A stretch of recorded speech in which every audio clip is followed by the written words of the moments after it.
शहीद झलकारी बाई। तो यहाँ पे आपको चित्र दिखाई दे रहा है।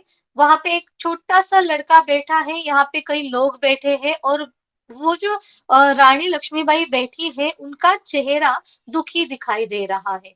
तो क्या प्रसंग है वो हम पढ़ेंगे। और ये जो पाठ है, संवाद लेखन कैसे किया जाता है इसका उत्तम नमूना दिया हुआ है कि संवाद कैसे लिखे जाते हैं, कैसी घटनाएं बैकग्राउंड में कैसे सब चल रहा है वो ब्रैकेट में लिखा जाता है। क्योंकि या आप हमारे सामने ये सारे चित्र खड़े रहे। जब हम मूवी देखते हैं तो हम आंखों से देखते हैं कि डांस भी हो रहा है, बारिश भी हो रही है, पीछे से कुछ आवाज भी आ रही है, ये सारी बातें उसी वक्त चली रहती है। लेकिन जब हम लिखते हैं और पढ़ते हैं तब हमें वो सारी चीजें ब्रैकेट में लिखनी पड़ती है। ओके, तो हम स्टार्ट करते हैं। सन 1857 ईस्वी, अपने महल में रानी लक्ष्मीबाई। देखो, तो सिनारियो दिया है यहाँ पे कि क्या क्या हो रहा है पीछे। क्या हुआ है कि अपनी महल में रानी लक्ष्मीबाई है, चिंतित अवस्था में, बहुत फिक्र में है वो। रानी वीरवेश में, वीरवेश में मतलब उन्होंने जो ये सारे कपड़े पहने हैं जो वीरता के कपड़े हैं, मतलब क्वीन के कपड़े हैं, वो पूरी झांसी संभाल रही थी। रानी के सामने नाना साहब और कुछ विश्वास पात्र सामंत बैठे हैं। सामंत मतलब क्या कि जो आजू बाजू के वो जो गांव थे, वहां के जो मुख्य अधिकारी थे उसको सामंत कहा जाता था और वो सब लोग यहाँ पर आकर बैठे हैं। पास ही एक पलंग पर रानी का दत्तक पुत्र दामोदर राव बैठा है। दत्तक यानी गोद लिया हुआ बेटा। ओके, तो उसका नाम क्या था? दामोदर राव। लक्ष्मीबाई, अभी लक्ष्मीबाई का संवाद शुरू है। यहाँ पे क्या कह रही है? झांसी के वीरों, अंग्रेजों की विशाल सेना ने झांसी को चारों ओर से घेर लिया है। हमारी सेना के अनेक योद्धा वीर गति प्राप्त कर चुके हैं। लक्ष्मीबाई जी बहुत चिंतित है और वो कह रही है कि झांसी के वीरों, जितने भी लोग हैं वो सारे वीर लोग हैं, साहसी लोग हैं। और अंग्रेजों ने हमारी विशाल, अंग्रेजों की विशाल सेना ने, मतलब बहुत बड़े बहुत सारे लोग हैं जो सेना है, उन्होंने झांसी को पूरे चारों ओर से घेर लिया है। मतलब पूरा वहां पे अंग्रेजों की ही सेना है। और वो कह रही है कि हमारे सेना ने अनेक योद्धा को वीर गति प्राप्त हुई है, मतलब उन्होंने अपने देश के लिए खुद का प्राण बलिदान किया है। कुछ सरदार अंग्रेजों से जा मिले हैं। अब हमारे सामने सिर्फ एक ही रास्ता बचा है कि हम किले का फाटक खोल दें और अंग्रेज सेना को युद्ध के लिए ललकारें। ललकारना मतलब चुनौती देना। झांसी की रक्षा के लिए अपने प्राणों के बलिदान का अवसर आ गया है। क्या कह रही है झांसी की रानी लक्ष्मीबाई कि चारों ओर से अंग्रेजों की सेना ने हमें घेर लिया है और हमारे कई जो सरदार हैं वो उन्होंने वीरगति प्राप्त कर लिए हैं और कई जो सरदार हैं वो अंग्रेजों को जा मिले हैं। अब हमारे सामने सिर्फ एक ही रास्ता है कि हम किले का फाटक खोल दें और अंग्रेज सेना को युद्ध के लिए चुनौती दे दें और झांसी की रक्षा के लिए अब हमारे प्राणों के हम बलिदान देने का अवसर, मतलब ये पल, टाइम यहाँ पे आया है। सामंत, वो कहा वहां पे बैठे हुए एक सामंत है, वो बोल रहे हैं, रानी माँ, झांसी पर अपने प्राण न्यौछावर करने के लिए हम हमेशा तैयार हैं। दामोदर राव की सुरक्षा का प्रबंध भी हम कर लेंगे, लेकिन जानबूझकर अंग्रेजों की सेना के सामने जाकर प्राण देने में कोई समझदारी नहीं है। उचित तो यह होगा कि किसी तरह किले से सुरक्षित निकलकर हम फिर से सेना को संगठित करें मतलब इकट्ठा करें। वो जो सामंत थे उनका सोचना था कि झांसी का जो पुत्र है वो आगे, उनकी जो परंपरा है वो आगे चलते रहे, इसलिए हम उनकी प्राण का बलिदान नहीं दे सकते हैं। और वो कह रहे हैं कि हम कभी भी झांसी के लिए हम अपना प्राण न्यौछावर न्यौछावर मतलब हम बलिदान दे सकते हैं, हम हमेशा उसके लिए तैयार हैं, लेकिन हमें दामोदर राव की सुरक्षा करनी चाहिए, आपकी भी सुरक्षा करनी चाहिए। हम अंग्रेजों की सेना के सामने जाकर प्राण देने में कोई भी समझदारी नहीं होगी। हम कोई दूसरा तरीका ढूंढते हैं। अगर हम यहाँ से निकल पड़ेंगे तो हम दूसरी तरफ से अंग्रेजों की सेना की ओर अ, युद्ध कर सकते हैं, लेकिन अगर हमने अभी युद्ध किया तो उसमें कोई भी समझदारी नहीं होगी। उसके ऊपर लक्ष्मीबाई कहती है, मैं आपकी योजना से सहमत हूँ, लेकिन अब इस अंग्रेज सेना का घेरा तोड़कर किले से बाहर निकल पाना आसान नहीं है। आप तो जानते ही हैं कि अंग्रेजों की भेदिए महल के भीतर भी है। ये गद्दार हमारी छोटी छोटी बातें अंग्रेजों तक पहुंचा रहे हैं। ऐसी स्थिति में चूहे की तरह बिल में घुसे रहने से तो अच्छा है हम शेर की तरह शत्रु पर टूट पड़े। देखो, झांसी की रानी को मालूम था कि अगर हम बाहर पड़े तो भी हम हमारे प्राण का बलिदान ही होगा, और अगर हम किले के अंदर भी हैं तो हम यहाँ पे सुरक्षित नहीं हैं, क्योंकि हमारे जो सरदार हैं, जो अंग्रेजों को जाकर मिले हुए हैं, वो हमारे किले के अंदर भी हैं, और हमारी छोटी छोटी बातें वो अंग्रेजों तक पहुंचा रहे हैं। तो ऐसी स्थिति में हम क्यों चुपचाप बैठे? वैसे भी हमारी जान जाने ही वाली है, तो हम अंग्रेजों को भीड़ कर हमारे प्राण का बलिदान देंगे, ऐसे लक्ष्मीबाई का कहना था। उसके ऊपर नाना साहब कह रहे हैं कि महारानी, आप जैसी वीरांगना को हम मरने के लिए अंग्रेजों की सेना के सामने नहीं धकेल सकते। मैं सामंत की बात से सहमत हूँ। जैसे मैंने कहा कि सब लोगों को मालूम था कि अगर हम लोग अंग्रेजों के सामने गए, उनके साथ युद्ध किया, तो हमारा मरण निश्चित है। तो हम क्या करेंगे कि हम आपको बचाएंगे, आप और दामोदर राव, मतलब उनका जो गोद लिया हुआ बेटा है, वो आप लोग किले से बाहर निकालिए, बाहर जाइए। हम आ, अंग्रेजों के साथ युद्ध करते हैं, क्योंकि अगर आप जैसी रानी अगर बलिदान देने के लिए तैयार है, तो आपकी इस पूरे देश को जरूरत है। तो आपका जिंदा रहना बिल्कुल ही आ, निश्चित है। तो आप लोग यहाँ से निकल जाइए, ऐसे नाना साहब का कहना था। आपका यह निर्णय विरोचित तो है, पर रणनीति की दृष्टि से उचित नहीं है।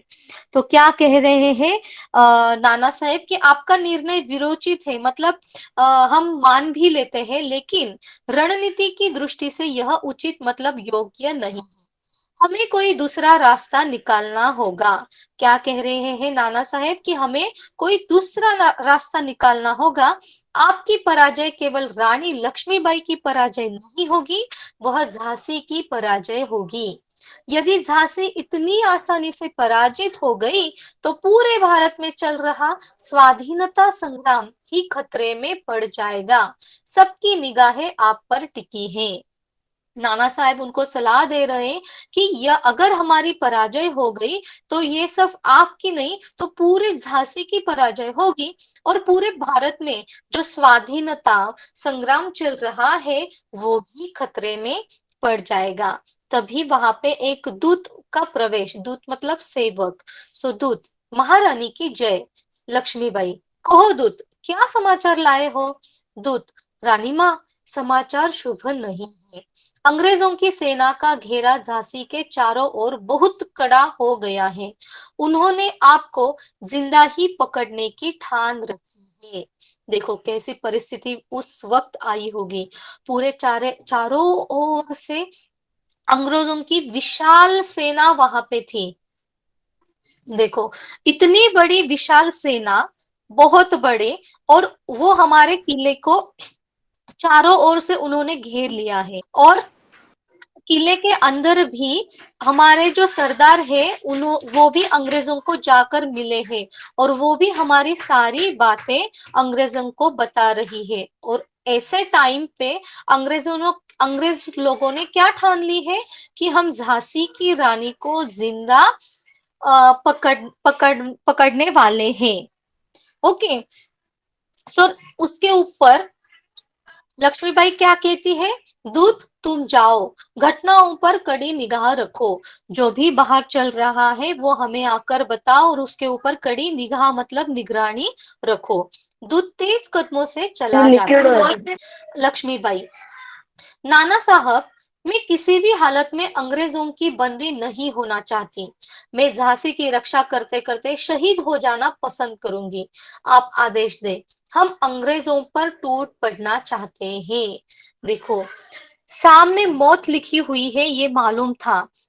उस वक्त भी लक्ष्मीबाई क्या सोच रही थी कि मैं किसी भी हालत में अंग्रेजों की बंदी मतलब उनके कब्जे में बिल्कुल भी जाना नहीं चाहती हूँ। उसके बजाय मैं झांसी की रक्षा करते करते शहीद होना मतलब वीर मरण पसंद करूंगी। आप सिर्फ आदेश दे दिए। तभी नारी सेना की सेनापति झलकारी बाई का प्रवेश होता है। लक्ष्मीबाई की हमशक्ल क्या होता है वहां पे नारी सेना की जो सेनापति है उनका नाम है झलकारी बाई। वो प्रवेश करती है। उनका नाम क्या है?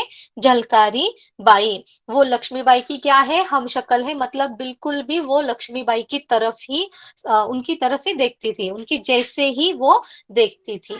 झलकारी बाई महारानी की मैम वो जय। दिखती थी। आओ आओ झलकारी बाई, तुम ठीक समय पर आई हो। कहो, तुम्हारी सेना की क्या तैयारी है? झलकारी बाई, रानी माँ, नारी सेना अगली पंक्तियों में लड़ने के लिए तैयार खड़ी है। बस आपके आदेश की प्रतीक्षा है।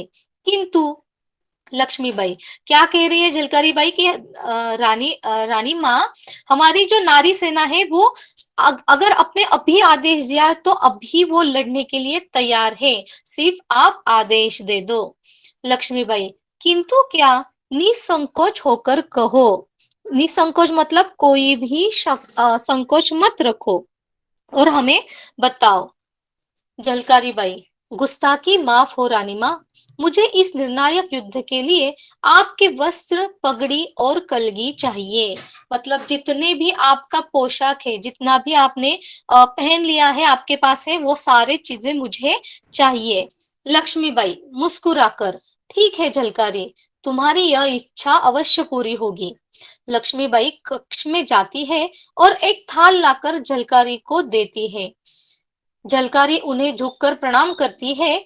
झलकारी का प्रस्थान देखो, तो तुरंत लक्ष्मीबाई ने उन्हें कहा है कि हाँ वो तो मैं अवश्य आपको दूंगी और एक थाल में लाकर झलकारी को लक्ष्मीबाई वो सारी चीजें देते हैं। लक्ष्मीबाई, देखा आपने, अब अधिक सोचने का समय नहीं है, मैदान में उतरने का समय है। नाना साहब कुछ कहना ही चाहते हैं, तभी झलकारी बाई रानी की वेशभूषा में सजकर प्रवेश करती है। सब लोग उसे देखकर आश्चर्य में पड़ जाते हैं। तो क्या होता है, वो जो झलकारी बाई होती है वो पूरे लक्ष्मीबाई की तरह सच कर वहां पे आती है, उसी वेशभूषा में आती है, उनकी तरह ही दिखती है। तो सारे लोग आश्चर्यचकित हो जाते हैं। नाना साहब, अरे झलकारी बाई, तुम तो हूबहू लक्ष्मीबाई लग रही हो। हूबहू मतलब वैसे की वैसे। Same to same. Jhalkari Bai, आप ठीक कह रहे हो। मेरा रानी माँ का हमशक्ल होना शायद आज ही सार्थक हो सकता है। हमशक्ल मतलब एक ही जैसी शक्ल, एक ही जैसी सूरत। Twins. Twins ma'am. Like that, not a twins but उनकी तरह ही दिखना। तो क्या कह रही है झलकारी बाई कि मेरी हमशक्ल होने का आज शुभ दिन, उसका उपयोग करने का आज का दिन ही हो सकता है। नाना साहब, झलकारी बाई, तुम्हारी योजना क्या है यह तो बताओ। तो वहां पे सारे लोग डिस्कस कर रहे हैं कि क्या क्या अब वहां पे होने वाला है। झलकारी बाई, मेरी योजना यह है कि मैं अपनी सेना लेकर किले के मुख्य द्वार पर अंग्रेजों को उलझा कर रखूंगी। देखो, इतना खतरे का टाइम है वो, मैम इतना व्हाट खतरा मीन्स है। मुख्य द्वार? हाँ सुनो सुनो बता रही हूँ। और ऐसी परिस्थिति में योजना सूचना कितनी बड़ी बात है। झलकारी बाई की योजना क्या थी कि वो अपनी सेना को लेकर किले के मुख्य द्वार पर मतलब जो मेन डोर है, जो किले का मेन डोर रहता है, जो बहुत बड़ा रहता है, तो उस द्वार पर वो जाने वाली है और अंग्रेजों को ऐसा लगेगा कि जैसे कि रानी लक्ष्मीबाई वहां पे आई हुई है। इससे उनका पूरा ध्यान मुझ पर बना रहेगा। वे रानी समझकर मुझे घेरने का प्रयत्न करते रहेंगे। इतने में रानी माँ दामोदर सहित अपने वीर सैनिकों को लेकर महल से दूर निकल जाएंगी। तो सबको रानी लक्ष्मीबाई और दामोदर राव की चिंता थी। उन्हें बचाने के लिए सारे लोग अपने प्राण बलिदान करने वाले थे। लक्ष्मीबाई, लेकिन झलकारी बाई, मैं तुम्हें जानबूझकर मौत के मुंह में कैसे जाने दूं? मतलब लक्ष्मीबाई को मालूम था कि जो भी अंग्रेजों के सामने जाएगा उसकी मौत तो तय है। झलकारी बाई, रानी माँ, आप ही ने तो हमें सिखाया है कि वीरांगनाएं की मौत से नहीं डरती। वीरांगनाएं मतलब वीर स्त्री, साहसी स्त्री। वो कभी भी मौत से नहीं डरती है। हम प्राणों की बाजी लगाकर भी झांसी की रक्षा करेंगे। नाना साहब, झलकारी बाई ठीक कहती है महारानी। अब आप देर मत कीजिए। झलकारी बाई जैसा कहती है वैसा ही कीजिए।